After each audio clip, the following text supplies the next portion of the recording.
Bakit bawal ang pag-alasat sa babae at pagpapagupit ng buhok? Basahin natin ang 2:9 ng unang Timoteo.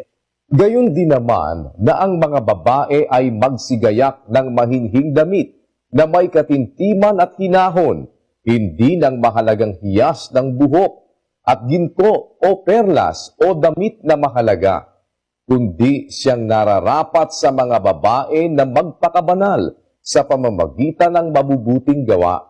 Sa Biblia kasi yun, kapatid, na ang babae gagayak ng mahinhing damit, hindi kasama ang hiyas ng buhok na ginto o perlas o damit na mahalaga. At doon sa unang Korinto 11:14, ang sabi ganito, Hindi baga ang katalagahan din ang nagtuturo sa inyo na kung may mahabang buhok ang lalaki ay mahalay sa kanya? Tatapwat kung ang babae ang may mahabang buhok ay isang kapurihan niya, sapagkat ang buhok sa kanya ay ibinigay na pinakalambong. ang buhok na mahaba, bigay ng Diyos yan para maging pinakalambong ng babae. Kaya ang mga kaanib sa iglesia ng Diyos, hindi sila nagpapaputol ng buhok.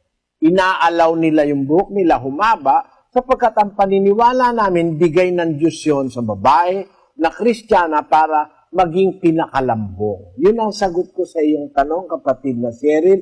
Pero mas maganda kung makaka-attend ka po ng indoctrination session, yung mga pagdodoktrina. Maririnig mo buong-buo lahat ng yan. At marami pang ibang mga katuroang hindi mo narinig. Maasa kami na dadalo po kayo. Maraming salamat, kapatid na Cheryl.